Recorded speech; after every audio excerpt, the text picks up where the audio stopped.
se gledamo. Namreč govorili bomo o kodiranju v živo in z menoj v studiu sta že dva gosta, Dare Pejić in Luka Frelih, tako da dobrodošla v naši družbi. Ne bom jaz predstavljala, kaj je to kodiranje v živo, ker se mi zdi, da boste vidva znala najbolje povedati, kaj v bistvu sploh je kodiranje v živo. Pa mogoče, če začnemo s najbolj splošno definicijo, kaj to pomeni. To je vsaka programerska dejavnost, ki z ukazi v programskem jeziku ali z algoritmi ustvarja glasbo ali vizualije. To je najbolj splošna definicija, gre za relativno mlado disciplino. Luka mogoče ve malo več iz prakse, mogoče pove kaj več o jezikih programskih, ki se uporabljajo v tem live codingu. Je pa za nami en festival Algopolis. Pred 2 tedni smo imeli v Ljubljani, v Osmozi, pri Društvu Ljudmila, srečanje mednarodno srečanje live codinga, med katerimi so bili tudi domači live coderji. In kako v bistvu dejansko, Luka, zgleda to kodiranje v živo? Zgleda na delež zelo podobno navadnemu, bom rekel, nastopu elektronske glasbe v živo. S tem, da pač posebnost je, da ponavadi se projicira za nastopajočim njegov screen, se pravi koda, ki jo on piše in ki jo on spreminja in uporablja, je vidna tudi obiskovalcem, gledalcem. Je del nastopa, ja, in je en od pač bistvenih delov nastopa je tudi to, da je koda vidna in da jo lahko gledalci vidijo in pač probajo razumeti se. In je potem kodiranje v živo v bistvu umetnost ali programiranje ali spoj obojega? Vsekakor je to oboje. Pač gre za programiranje kot nastop, pač kar je skoraj po definiciji tudi umetnost. Koliko časa pa že obstaja kodiranje v živo? Kdaj se je vse skupaj začelo? Ja, prvi začetki so recimo tam nekje 15-20 let nazaj. Lahko pa govorimo tudi že o neki predzgodovini live codinga, na katerega so vplivali tudi ostale discipline glasbene. Nekateri raziskovalci govorijo o vplivu turntablizma iz hip-hopa, circuit bendinga in ostalih zvrsti, pa tudi hackinga, ki ima dosti povezave s tem, vsaj v metodi dela, ne toliko v umetniškem pristopu. Tako da predzgodovina je veliko daljša, kot si lahko mislimo, ampak pravi začetki so pa tam nekje 15-20 let nazaj. Kdaj pa je prišlo v bistvu to v Slovenijo? Ste vi mogoče prvi, ki se ukvarjate s kodiranjem v živo, ali so bili že pred vami? Ne, jaz nisem. Jaz sem itak bolj, rekel, se še učim, probavam zdaj. Mislim, da prvi tak večji dogodek posvečen kodiranju v živo je bil festival nekaj let nazaj, Music Tech Festival, mislim, da je bil, oziroma IRZUM. Se pravi, to je bil en bolj, rekel, posvečen avantgardni glasbi oziroma sodobni tehnološki glasbi, ki je imel ena edicija poudarek na tem. Potem par let nazaj smo na festivalu ta od Pritličja, kako je že? Grounded videli en nastop tujega live coderja v Channel Zero. No, zdaj pa nekako, mi smo pa mogoče Ljudmila prvi, ki pa malčkeno bolj na daljše proge, bolj sistematično probamo spodbujati to sceno in tudi domače glasbenike, da se s tem spopadejo in tudi recimo, da tujce pripeljemo, kakšnega tujca ali pa zdaj pripeljemo v koroni, dostikrat tudi po streamu. Pač predstavimo naši publiki. In to je v bistvu tudi, lahko bi rekli, neka idealna oblika za prek streama na nek način. Je lažje kodirati v živo prek streama, kot pa mogoče kakšne druge glasbene nastope. In zdaj ste organizirali v bistvu tale festival, v bistvu lahko rečemo mednarodni kodiranje v živo Algopolis, ki ste ga prej že omenili. Kaj vse se je tam dogajalo? Koliko časa je trajal? Kaj vse so gledalci lahko oziroma poslušalci lahko videli in slišali? Ja, vsled korone smo morali ta dogodek skočiti na en dan in sicer smo izvajali v živo in nadaljavo. Imeli smo 2 domača livecoderja, ki sta bila z nami v osmozi, to sta bila Rob Canning in pa gostujoči Bruno Gola. Rob Canning je iz Maribora, Ired živeč v Sloveniji že par let, se ukvarja z livecodingom. Bruno Gola je bil naš rezident v okviru projekta On the Fly, v katerem je društvo Ljudmila še 1 leto in pol. To je skupaj s partnerji iz Hungarja, ZKM, iz Karlsruhe in pa Utrechta, Creative Coding Utrecht je z nami, ki skupaj raziskujemo in ustvarjamo nove skupnosti na področju EU, kar se tiče live codinga. In na tem srečanju smo imeli okroglo mizo skupaj z gostujočim predavateljem Giovannijem Morjem, ki je predstavil monografijo na temo live codinga. Potem smo predstavili tudi prvo domačo raziskavo o občinstvih live codinga, ki smo jo naredili v okviru projekta On the Fly skupaj z Nino Dragičevič in Tjašo Poreber. In z nami so bili še tudi gostje nadaljavo iz partnerskih organizacij. Nato so sledili tudi nastopi v živo in pa preko Radio Študent, torej tudi na radijskih valovih. Ne vem pa, če je to edina idealna oblika za live coding. Jaz mislim, da je Še bolje je v živo, ne? Tako. Tudi kodiranje v živo, že samo ime pove. A pa je bil dober, kakšni so bili odzivi? Je bilo veliko obiskovalcev v narekovajih? Obiskovalcev smo imeli veliko, dosti je bilo tudi zanimanje iz drugih držav. Mislim, da so nas spremljali tudi v državah, za katere sploh nismo pomislili, da bomo kdaj segali tudi na ta področja. Naprimer, to so bile poleg partnerskih držav, se pravi Španija, Nizozemska in pa Nemčija, še bolj oddaljene Mehika in ostali partnerji, v katerih se je live coding dosti bolj razširil kot pri nas. Bolj je to znano v večjih mestnih središčih. V Evropi je to Velika Britanija, Barcelona, Japonska tudi in pa Mehika. Tam so največji taki središča oziroma hubi za live coding.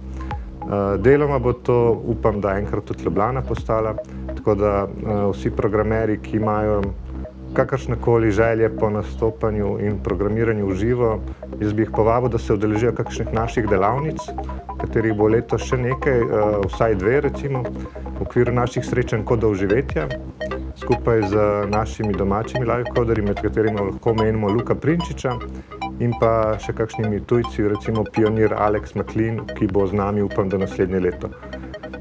Bomo pa še izkoristili to priložnost, da predstavimo raziskavo, ki je potekala z producenti in ustvarjalci. Raziskava je pokazala na en določen manko v teh live coding občinstvih v Sloveniji in mislim, da je eden od ključnih momentov tudi to, da imamo prostor in Ljudmila vsekakor je tak prostor, ki bo nudila možnost srečanja in delavniških nastopov in nastopov v okviru koncertov, dogodkov in tako dalje. Da se bo tudi live coding oziroma kodiranje v živo v Ljubljani lahko razširilo. Luka, kaj pa je vas popeljalo do tega, da ste se začeli s tem ukvarjati? To je po mojem kar dosti normalno zame. Jaz sem pač že zelo dolgo se ukvarjam z računalniki, pač programer, samouk, že od malih nog. In potem nekje tam na faksu sem se zapletel ali pa bom rekel začel sodelovati z umetniki, tako da v bistvu programiram umetnost in za umetnost že zelo dolgo. In ko je pač nekako se razvila ta forma, ta oblika programiranja v živo, bom rekel, da me je kar že od začetka zanimalo. Zdaj pa sem pa mogoče malo manj vajen nastopati, kakor običajen nek glasbenik, pa recimo nimam te kilometrine, tako da mi gre malo bolj počasi, ampak z veseljem. Treme.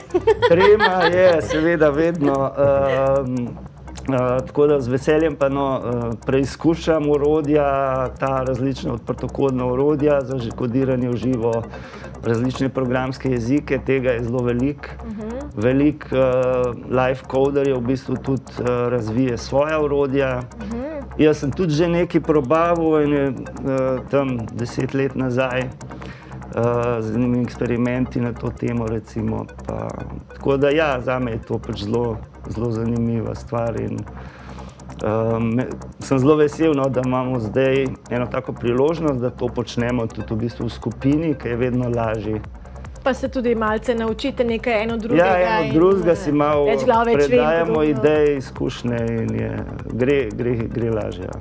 Pa je bolj običajno, da se live codinga oziroma kodiranja v živo loti nekdo, ki je programer, pa bi se rad začel tudi ukvarjati z glasbo, umetnostjo, ali nekdo, ki je že drugače glasbenik, pa raziskuje nove načine in se nauči programskih jezikov in podobno. Ja, v bistvu je za oboje seveda to zanimiva možnost. Mogoče, da bi rekel, da je vseeno majčkeno več glasbenikov, ki recimo že dalj časa delajo z računalniki, ampak z drugimi orodji. In potem v bistvu v live codingu dobijo neke vrste možnost, da sami kreirajo orodja, da sami definirajo te algoritme, da ni več to samo klikanje in tako, kot pravijo, square pushing, ne? Ampak da v bistvu lahko algoritme, se pravi pravila, zakonitosti, po katerih se glasba razvija, sami delajo. Zelo fleksibilno je to orodje. Veliko svobode in prostora zagotavlja. No, ampak za nas programerje, je pa tudi zanimivo, ker v bistvu mogoče nam majčkeno odstrani eno vrsto tega strahu in se lahko probamo in poskusimo in tudi v drugi vlogi nastopačev. Ker so neki taki predsodki, oziroma stereotipi, da programerji so bolj introvertirani, pa bolj tako noter. Tukaj pa lahko zaživi še ekstrovertni jaz programerja. Hvala za enkrat. Mi se bomo še pogovarjali, predtem pa gremo za nekaj trenutkov v oglase. Se gledamo. Dobrodošli nazaj v našo družbo. Ja, še vedno se pogovarjamo o kodiranju v živo z Daretom Pejićem in z Luko Frelihom, tako da dobrodošla ponovno v naši družbi. Veliko smo že povedali, pa morda zdaj malce več o tej tehnični plati kodiranja v živo. Odprto kodno programje je v bistvu nek princip, na katerem se tudi dela v bistvu kodiranje v živo. Kaj sploh je to? Odprtokodno programje so to programi, pri katerih avtorji vnaprej dajo uporabnikom veliko svobode. 4 glavne svobode so, se pravi, da jih uporabnik uporablja, za kar koli želi, da jih deli s svojimi prijatelji, da program tudi spreminja. In tle je zelo pomembno, da če program hočeš spreminjati, moraš imeti izvorno kodo, ki je potem odprta koda, pomeni to odprtokodno. In seveda, da tudi to spremenjeno obliko deli z drugimi, objavlja naprej. Skratka, gre v bistvu za programe, ki niso samo zastonj, ampak dejansko so prosti, svobodni, da se razvijajo tako, kot njihovi uporabniki pač želijo, ne pa samo kot avtor. Tako da bi rekel nekako podobno kot, ne vem, ljudska pesem, ki jo vsak lahko po svoje malo priredi, je pa tudi prosto program, je prosto, da ga vsak si zase posvoji in nadgradi, spreminja. Omenili ste ljudsko pesem, pa mogoče zato eno vprašanje, ali je kodiranje v živo kot zvrst glasbe žanrsko omejena, ali se lahko tudi, ne vem, klasično glasbo ali pa ljudsko glasbo z kodiranjem v živo predvaja? Ja, pač v bistvu orodje za kodiranje v živo so pač podoben kot kjerkoli drug inštrument, lahko jih uporabljamo za kakršnokoli zvrst glasbe. Bom pa iskren, da seveda to nista najbolj tipični mogoče zvrsti, a ne? Vsem gre bolj za neke vrste, mislim, največkrat gre za recimo elektronsko glasbo, Zdaj pa tle je pa zelo širok spekter od bom rekel, eksperimentalne do tako imenovanega algorejva, kjer je pač poudarek seveda, kot ime pove, na plesnih ritmih in ki se tudi dostikrat izvaja v bistvu na velikih zabavah. Dare, vi pa lahko poveste, mogoče, ker ne zdaj, morda nekdo posluša to in se mu zdi, wow, jaz bi to poskusil, pa ne ve, kako, kje, kako se naučiti. Pri vas obstajajo delavnice, kjer se najbrž lahko naučimo kodiranja v živo. Ja, pri društvu Ljudmila že od lani naprej redno organiziramo srečanja live coderjev. To so kot doživetja in ta srečanja bomo tudi organizirali letos. Predvidoma še 2 delavnici bosta na to temo. Z nami bosta naslednje leto, upam, še eden izmed pionirjev algorejva, Alex McLean iz Velike Britanije in pa Joanna Armitage, še ena live coderka iz Velike Britanije. Trenutno poteka tudi še tečaj pri Luku Prinčiču, Super Collider za punce.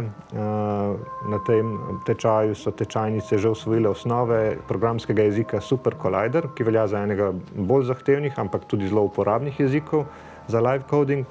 Tako da vsekakor gradimo na tej sceni že aktivno vsaj od lani. Čeprav, kot je rekel že Luka, nismo prvi. Miha Cigler je to že pred 15 leti zaznal to sceno v okviru svojega festivala. Mi se tukaj lotevamo zadeve bolj celostno in bi želeli privabiti vse, ki jih zanima live coding. Bodisi so programerji, bodisi so umetniki, ki bi se radi naučili programiranja. Je potrebno kakšno predznanje ali? Samo tipkovnica in razkožila. No, razkožila zdaj v tem času, ne? Dare je omenil programske jezike. Kateri programski jeziki so najbolj popularni, recimo temu v kodiranju živo, pa ali so vsi primerni ali nekateri niso? Kako je s tem? Obstaja pač zelo veliko orodij, ki je razvitih prav za kodiranje v živo. Recimo eden trenutno bolj popularnih je recimo Tidal Cycles, ki je prav v bistvu poseben jezik za programiranje vzorcev, ritmičnih in melodičnih vzorcev in se pač zelo veliko uporablja recimo prav za algorejv. Potem Dare že omenil Super Collider, to je v bistvu en majčkeno starejši sistem za programiranje glasbe in zvoka ne nujno v živo, ampak pač seveda, ker v bistvu zna vse, zna tudi kodiranje v živo zdaj in se tudi veliko uporablja, sploh mogoče malo bolj izkušeni. Zdaj, če že naštevam, seveda ne bi rad izpustil Sonic Pi, to je pa recimo orodje, ki je pa prav namenjeno začetnikom, tudi otrokom, kar ne pomeni, da ga ne uporabljajo tudi že kakšni bolj resni umetniki in je v bistvu del tega ekosistema okoli računalnika Raspberry Pi, ki je sploh to so te mali poceni računalnički, na katerih se lahko učimo programirati, no, ampak tudi recimo mi že bolj izkušenih imamo zelo radi za razne umetniške namene ali pa industrijske ali pa karkoli, pač kjer mogoče, če si človek ne želi, ne vem, da 1000 evrov za nekaj, kar zna že računalnik za 50-100 evrov. Pa sploh, če še ne ve v bistvu, ali se bo tega lotil, tudi potem profesionalno, hoče samo poskusiti, potem je primerno. Za nek poskus, za malo igrati se, probati, je ta Sonic Pi recimo odličen. Pa drugače, ker je Luka omenil otroke, se na kakih delavnicah tudi kakšna mladina pojavlja oziroma je interes pri mlajših generacijah za kodiranje v živo? Ja, jaz mislim, da interes obstaja, je pa potreben samo ta korak, da se dejansko pristopi k stvari. Jezikov se ne da naučiti čez noč, jaz mislim, da je treba tudi malo vztrajati in z rednim učenjem in obiskovanjem delavnic se da tudi marsikaj narediti. Jaz bi tudi pozval mogoče vse programerje, ki ne vidijo smisla samo v programiranju ukaznih vrstic za bančno poslovanje, za velike sisteme, ki bi radi ustvarjali na svojem področju, da se nam pridružijo, tako da programerji vabljeni, bodoči programerji, programerke vabljene, Vsekakor je to nekaj, kar je vredno raziskati in mogoče je to ena prihodnost, ki jo lahko gradimo skupaj. Ja, da se res razširi programiranje na vsa področja, na katera je možno, ker v bistvu je možno skoraj vse že zdaj tudi s programiranjem operirati. Luka, drugače ne gre samo za glasbo, lahko gre tudi za recimo temu vizualne podobe pri kodiranju v živo. Se vi poslužujete tudi slednjega ali samo glasbo ustvarjate? Jaz se pravim, da zelo eksperimentiram, tako da absolutno tudi vizualije. Tudi zato je precej enih orodij, recimo ena najbolj enostavna za probati je, se imenuje Hydra. To je ena programerka, mislim, da iz Kalifornije naredila, kjer v bistvu kar v brskalniku se priklopiš na ta program in potem z ukazi programiraš vizualije, podobno kot so nekako recimo temu v 70-ih delali z videoefekti, z videofeedback, povratnimi zankami, videosintetizatorji, pač zdaj je to, ne rabiš nič kupiti, nič namestiti, niti greš na to spletno stran in programiraš, lahko probaš seveda tudi stvari, ki so jih že pred tabo kdo naredil, jih malo spreminjaš. To je sploh, recimo prej smo govorili o odprtokodnem, tudi pri live codingu je zelo priljubljeno to, da se delijo te sketchi, patchi, programi, kakor jim pač rečemo, in potem lahko to probaš, spremeniš kakšen del in se mogoče prek tega tudi malo bolj spoznaš, kaj naučiš in malo izboljšaš svoje nastope. Razširiš svoje tudi lahko nastope potem. Takole za konec, Dare, kje vse vas lahko v bistvu najdejo ljudje, ki bi želeli se v bistvu ukvarjati oziroma podrobneje spoznati s kodiranjem v živo in kakšno vlogo ima tukaj morda projekt On the Fly? Ja, On the Fly bo vsekakor še z nami, vsaj še eno leto. Poleg naše spletne strani, kjer najdejo osnovne informacije, ljudmila.org, vabim še vse gledalce in gledalke, da nas spremljajo po družabnih omrežjih, Facebook, Instagram. Naslednje leto bo z nami programerka, livecoderka iz Španije, Ana Carreras, ki bo tukaj en mesec in tudi v okviru tega rezidenčnega bivanja organiziramo delavnico, tudi za mlajše. Letos bo potekala delavnica prav tako za mlade do 25 leta, predvidoma jeseni, več pa najdejo, kot rečeno, na naši spletni strani in pa na naših družabnih omrežjih. In tudi na YouTube posnetke, da si lahko, nekaj so že gledalci zdaj lahko poslušali in si ogledali, da si lahko še pogledate kako dejansko in poslušate, kako dejansko to izgleda in kako se sliši. Hvala vama za obisk v studiu in uspešno kodirajte v živo še naprej, pa upam, da se bo to razširilo tudi v Ljubljani, toliko, da bomo lahko rekli, da smo tudi na nek način prestolnica kodiranja v živo. Hvala za vabilo. Mi gremo zdaj v oglase, po oglasih pa bosta tukaj v studiu kraljevala Luka in Rok, namreč čas bo za rubriko Voditelji Ljubljana TV se predstavijo in tokrat predstavljamo Luko. Se gledamo!